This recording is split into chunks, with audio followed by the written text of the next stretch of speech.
આજે વાત કરવી છે જે ગુજરાતમાંથી ગયેલા વિદેશી વિદ્યાર્થીઓ તરીકે ત્યાં ભણતા એવા ગુજરાતી વિદ્યાર્થીઓ વિશે, જે લોકો અત્યારે હાલ ડિપોર્શનનો સામનો કરી રહ્યા છે. ડિપોર્શન ફક્ત અમેરિકામાં જ નહીં પરંતુ કેનેડામાં પણ આવવાનું છે. એટલું જ નહીં, આ બધાની વચ્ચે બ્રિટનમાં તો ડિપોર્શનની શરૂઆત પણ થઈ ચૂકી છે. અત્યારે હાલ ગુજરાતી વિદ્યાર્થીઓની ત્યાં હાલત કેવી છે અને શું હવે દરેક વિદ્યાર્થીઓએ પોતાના દેશ ભારત પાછું આવવું પડશે કે કેમ, તે દરેક વાત કરીશું આ વિડીયોમાં. નમસ્કાર, હું હંસિની અને તમે જોઈ રહ્યા છો નિર્ભય ન્યૂઝ. ગુજરાતી વિદ્યાર્થીઓને અત્યારે હાલ અમેરિકા, કેનેડા અથવા તો પછી યુકે જવાનો ઘણો જ ક્રેઝ છે. કારણ કે એટલા માટે કે વિદેશી ત્યાં ભણતર હોય છે, તે ભણે છે અને તે બાદ ત્યાં લાઈફને સેટ કરવાની તે લોકો દ્વારા વાતો કરવામાં આવતી હોય છે. પરંતુ હવે આ બધાની વચ્ચે તે લોકોના સપના ઉપર જાણે પાણી ફર્યું હોય તેવું લાગી રહ્યું છે. અત્યારે હાલ એક બાદ એક અમેરિકાના નિયમો બદલાઈ રહ્યા છે, કેનેડાના નિયમો બદલાઈ રહ્યા છે. એટલું જ નહીં, આ બંને દેશોમાં ડિપોર્શનની શરૂઆત થવાની છે તેવી પણ વાતો અત્યારે વહેતી થઈ છે. અત્યાર સુધી આપણે અમેરિકાના ડિપોર્શન વિશે વાત કરતા આવ્યા છે. તેમાં પણ જોયું હતું કે હવે ગ્રીન કાર્ડને લઈને જે નિયમો બદલવામાં આવ્યા હતા, એટલું જ નહીં, ટ્રમ્પ દ્વારા અનેક એવા નિયમો છે તેને બદલી નાખવામાં આવ્યા છે. તેની અંદર ગ્રીન કાર્ડના નિયમો આવી ગયા કે પછી ડિપોર્શનના જે તે નિયમો હોય તે દરેક નિયમોને બદલવામાં આવ્યા છે. હવે આ બધાની વચ્ચે શું અત્યારે હાલ સવાલ એક એ જ થાય છે કે ભારતીય લોકોને ત્યાંથી પાછું આવવું પડશે કે કેમ.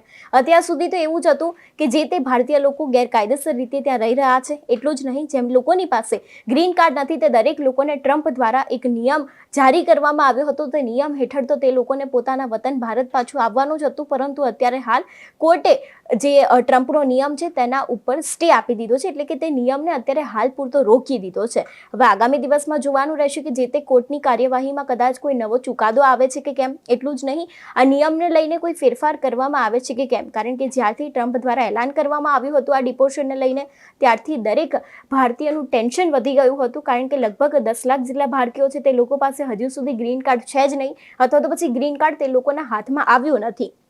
એટલે જે તે વિદ્યાર્થીઓ હોય કે પછી ત્યાં રહેતા લોકો હોય, તે લોકો પાસે ગ્રીન કાર્ડ નહીં હોય તો તે લોકોને તો પોતાના વતન પાછું આવવાનું જ હતું. પરંતુ હવે આ બધાની વચ્ચે ફરી એક વખત ટ્રમ્પનો જે આદેશ હતો તેના ઉપર કોર્ટે સ્ટે લગાવી દીધો છે. હવે વાત કરીએ અમેરિકા સિવાય કેનેડાની.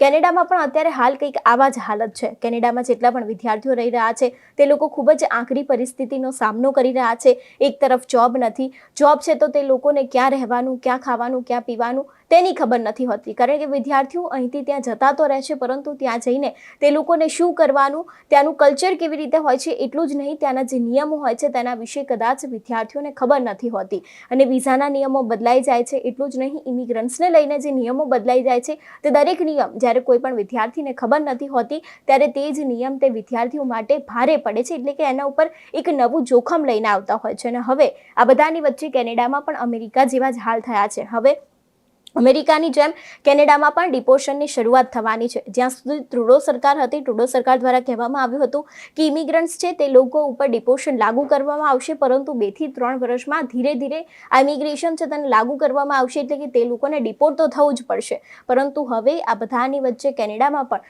જલ્દીથી જલ્દી જ ડિપોર્શનની કામગીરી શરૂ થઈ શકે છે તેવું પણ હવે મીડિયા રિપોર્ટમાં આવી રહ્યું છે.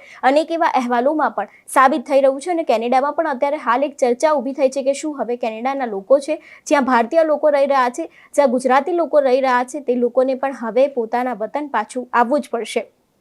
અંતે વાત કરીએ યુકે વિશે. યુકેમાં પણ કંઈક એવા જ હાલ છે. અત્યાર સુધી આ બંને દેશો અમેરિકા અને કેનેડામાં તો ખાલી ડિપોર્શનની વાતો થતી હતી, પરંતુ હવે યુકેના બ્રિટનમાં તો લગભગ 16,400 લોકો પાછા આવી ગયા છે.